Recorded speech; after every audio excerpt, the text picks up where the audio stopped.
My parents claimed we were always on the brink of bankruptcy, but a disputed insurance claim forced an investigation that exposed their entire second life abroad.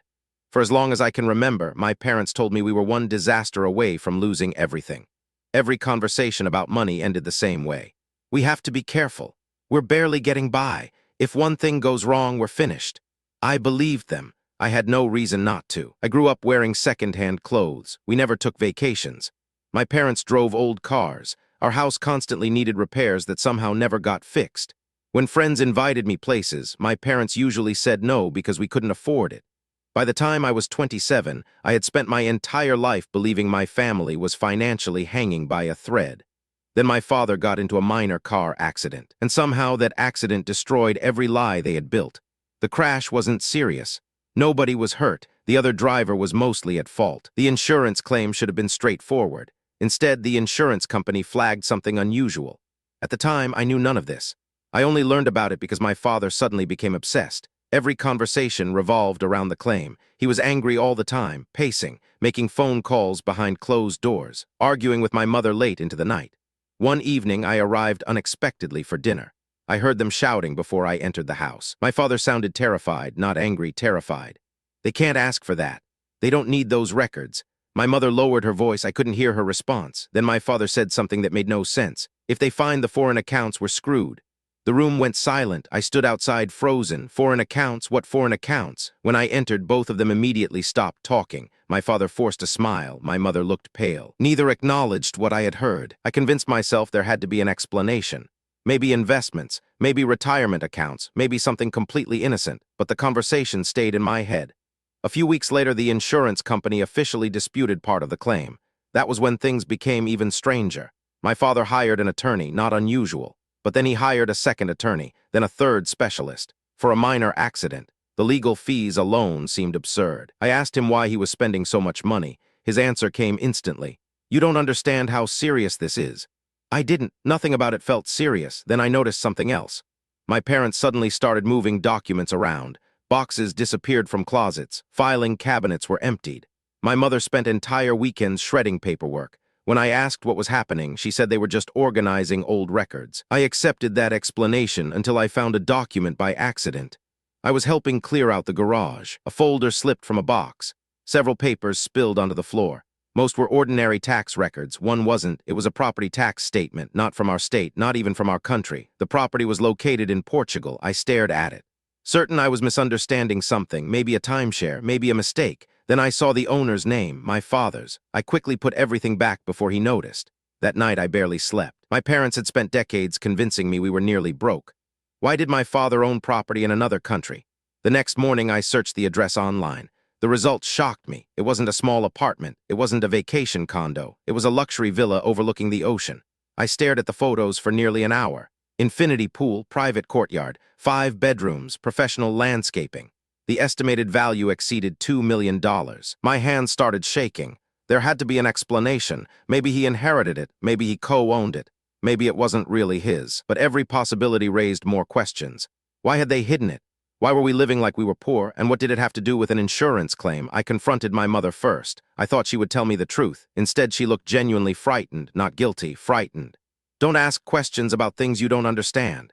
That response changed everything. Because innocent people don't answer that way, I began digging. At first, I felt guilty. Then I felt angry. Then I became obsessed. Public records revealed something even stranger. The villa wasn't the only property. There was another house in Portugal and an apartment in Spain, all linked to corporations connected to my father. The corporations existed. The addresses existed.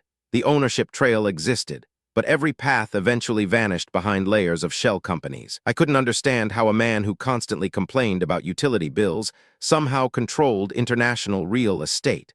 Then I found airline records, not official records, old emails, boarding passes, receipts. My parents had been traveling overseas for years, not occasionally, constantly. The trips were hidden inside business conferences and family emergencies, events I vaguely remembered from childhood. Every time they disappeared for a week, there was always a reason. Now the reasons looked suspicious. The timeline stretched back nearly 20 years. 20 years. They had been living a secret life for 2 decades. I confronted my father. He exploded, not defensively, aggressively. He demanded to know how much I knew. That was the first thing he asked. Not why I was upset, not why I was investigating, how much I knew. The question itself told me everything. When I mentioned Portugal, his face went white. Then he ordered me to leave, actually ordered me, like I was a child. We didn't speak for 3 months after that. Then the investigators contacted me. At first, I thought it was a scam. A private investigator left a voicemail requesting information regarding my parents. I nearly deleted it. Something told me not to. When we finally spoke, he asked questions that sounded impossible. Did my parents ever mention citizenship applications? Did they discuss foreign banking relationships? Did they maintain residences outside the country? I answered carefully. Then I asked who hired him. The answer stunned me. The insurance company. Apparently, the disputed claim had expanded into something much larger. During the investigation, inconsistencies appeared in my father's financial disclosures. Those inconsistencies triggered further reviews. Those reviews uncovered assets that shouldn't have existed according to the income my parents reported. The insurance claim wasn't the problem anymore. It was simply the thread that started unraveling everything. For the first time, I realized my parents weren't hiding a property. They were hiding an entire identity. Over the next several months, pieces emerged slowly. Each discovery was worse than the last. The villa wasn't a vacation home. It was their primary residence for nearly 4 months every year.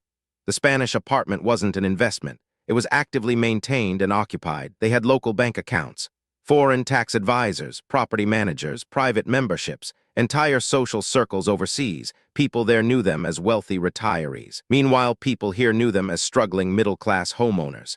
They were living 2 completely different lives, 2 different realities, 2 different versions of themselves. The contradiction haunted me. Why? What possible reason justified spending decades pretending to be poor? Then I discovered something that changed my understanding again. The deception wasn't originally about money. It was about family. Years earlier, before I was born, my father's wealthy uncle had died. The uncle left behind a substantial inheritance, but there was a condition. The family wealth was intended to support future generations. Not luxury lifestyles, not speculation, not offshore investments. Future generations. My father became one of the trustees. He controlled the money. At first, everything appeared legitimate. Then over time, funds started disappearing, not stolen directly, redirected, hidden, moved through businesses and foreign entities. Small amounts at first, then larger amounts, eventually enough to build an entirely separate life abroad. The reason they pretended to be poor suddenly made sense. If everyone believed they were struggling, nobody questioned where the trust money went. Nobody suspected hidden assets. Nobody asked difficult questions. Even I never questioned it. I had unknowingly become part of the disguise. My student loans suddenly looked different. The years of financial stress looked different. The sacrifices looked different. The arguments about money looked different. Every memory felt contaminated.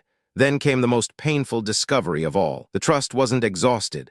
There had been enough money to help me, enough to pay for college, enough to eliminate my debt, enough to help when I nearly lost my apartment during a difficult year, enough to help when I worked 3 jobs, enough to help when I skipped medical treatment because I couldn't afford it. They had watched me struggle and said nothing. I remember sitting alone in my apartment staring at bank statements, thinking about all the times my father said we couldn't afford something, all the times my mother cried about money, all the guilt they placed on me for asking for help. I wasn't angry anymore. I was devastated because this wasn't financial deception. It was emotional deception. My entire understanding of my family collapsed. Then the final twist arrived, and somehow it was worse. The overseas life wasn't just funded by hidden money. It included another family. The investigator didn't tell me directly. I found out through court filings. There was a woman in Portugal, not a recent affair, not a short-term relationship, a relationship lasting nearly 15 years. My father had maintained an entirely separate household. The villa wasn't simply a luxury property. It was where he spent months living another life. The woman wasn't legally his wife, but everyone there believed she was. Even worse, there were 2 children, teenagers, my half-siblings. I thought I might be sick when I learned that. I reread the documents repeatedly, convinced I misunderstood, but the dates matched. The financial records matched. The travel records matched. Suddenly, every business trip made sense. Every emergency, every unexplained absence, every mysterious overseas visit. My father hadn't just hidden wealth. He had hidden people, human beings, an entire second family. I finally understood why my mother always looked exhausted. Why she seemed nervous whenever he traveled. Why she never challenged him, because she knew. She had known for years. When I confronted her, she broke down completely. For the first time in my life, she told me the truth. She discovered the affair nearly 16 years earlier. She wanted to leave. My father convinced her not to. The trust money was already compromised. Divorce would expose everything. Criminal investigations could follow. Public humiliation could destroy both of them, so they made a deal. She stayed. He continued the double life. They protected the secret together. Listening to her explain, it felt surreal. The woman sitting across from me wasn't defending herself. She was confessing. Years of fear poured out of her. She admitted she hated the lies. She admitted she wanted to tell me countless times. She admitted she no longer knew how. The secret had become too large, too interconnected, too dangerous. One lie required another, then another, then another, until nobody could escape. The investigation eventually became public. Lawsuits followed. Trust beneficiaries demanded audits. Financial records were subpoenaed. Properties were examined. Accounts were frozen. The carefully constructed illusion began collapsing in every direction. Friends learned the truth. Extended family learned the truth. The overseas family learned the truth about us, and we learned the truth about them. Nobody emerged untouched. The woman in Portugal apparently had no idea about my mother. She had been deceived too. The children believed my father was simply a businessman who traveled frequently. They knew nothing about me, nothing about the trust, nothing about the lies. In a strange way, we were all victims of the same deception.